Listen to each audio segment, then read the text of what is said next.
latest Marvel flick is in theaters tomorrow night.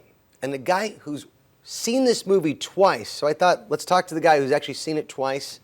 His name is Sean Chandler from Sean Chandler Talks About It. You can find him on YouTube. He loves to talk about movies and TV way too much. Sean, you've seen this twice. You took your son to it the second time. I want to get to the kids' idea a little bit later, but I want to put out what your first thoughts were, is what you posted on X and Instagram and all your spots. You said this: you really dug Thunderbolts. However, it's overtly about depression, loneliness, and purpose. You go on to talk how it's a better film. It's a good film. But is that the kind of blockbuster movie I want to go see, a movie about depression and loneliness? Well, I mean, like, if you just want a popcorn roller coaster that doesn't dive into dark subject matter, hey, maybe find a different blockbuster to go see if you're just not in the mood for that. But this is a really good movie. And in particular with the MCU, it's a good Marvel movie without needing a gimmick. I really enjoyed Deadpool and Wolverine last year, but there's a gimmick there. Spider-Man No Way Home, there's a gimmick there. And this just feels like an MCU film from the last decade where they're introducing new characters that I don't know nearly as well, giving us a bunch of lovable losers and making me fall in love with them, having a good time. But as you mentioned, it's an MCU film that's actually about something. It is dark and heavy subject matter, and as you said, we'll talk about that a little bit more. But it is a really fun movie. It's a very fun movie. There's a lot of banter between the characters.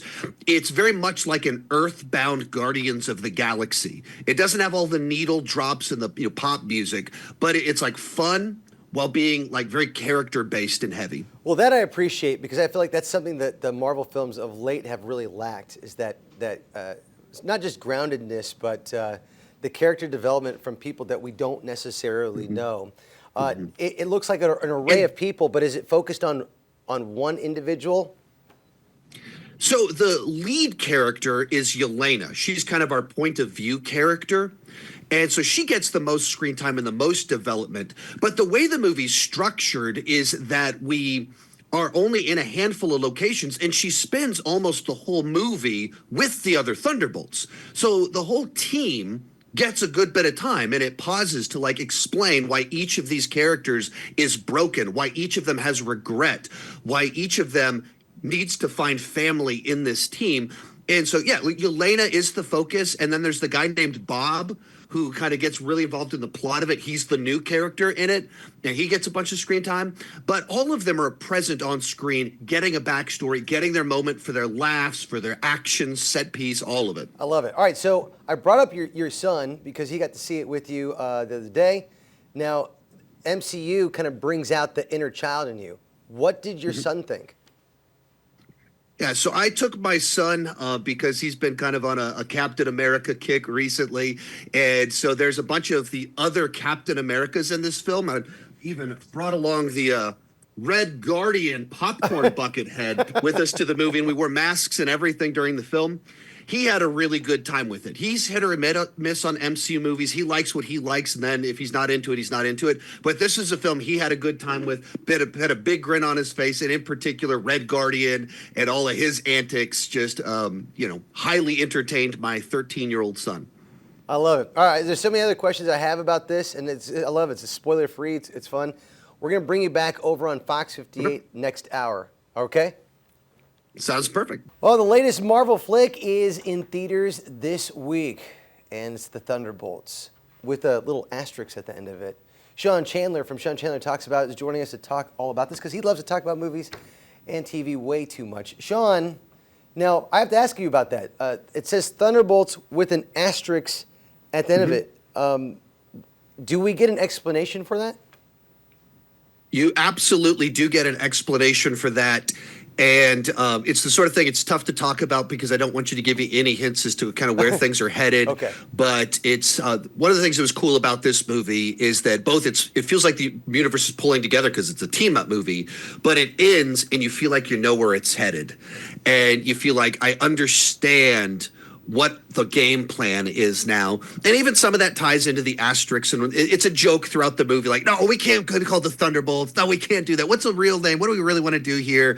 And so they're playing around with it. But it feels once again like someone is steering the MCU ship. Like we have a goal in mind, we have a target, and so that was fun. Okay.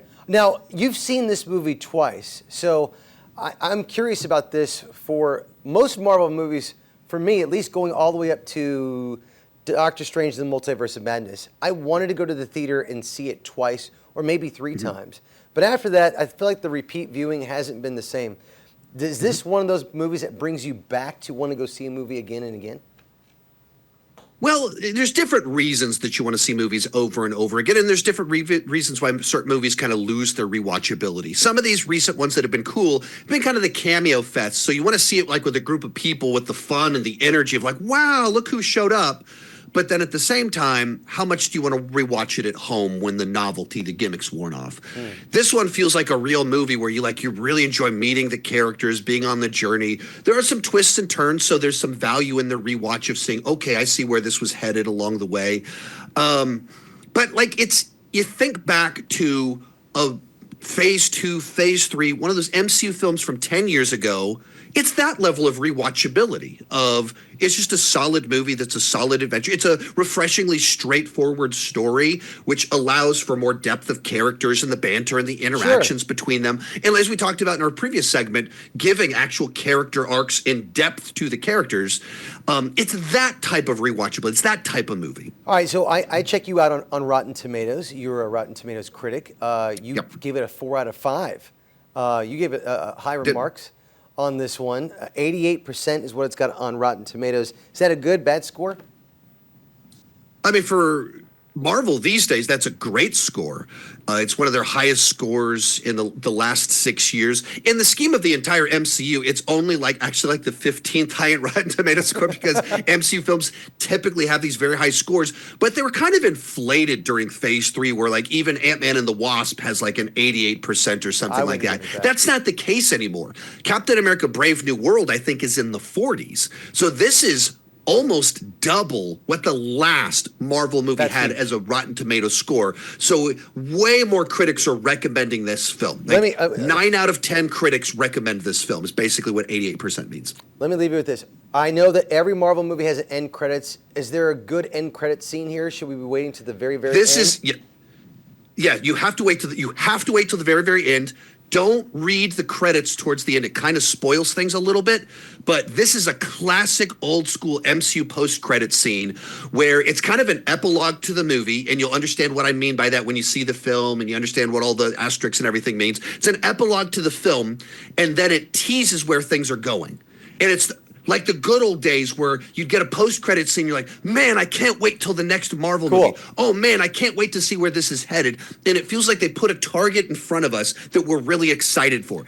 It's not like Harry Styles shows up and you're like, he's never going to show up again. It's like something, it epilogues, it teases, and you go, yes, I see where we're going. I'm excited. There's momentum. I'm always upset when people leave my theater. I'm like, come back. It's a Marvel movie. Stop. I'm throwing popcorn at them.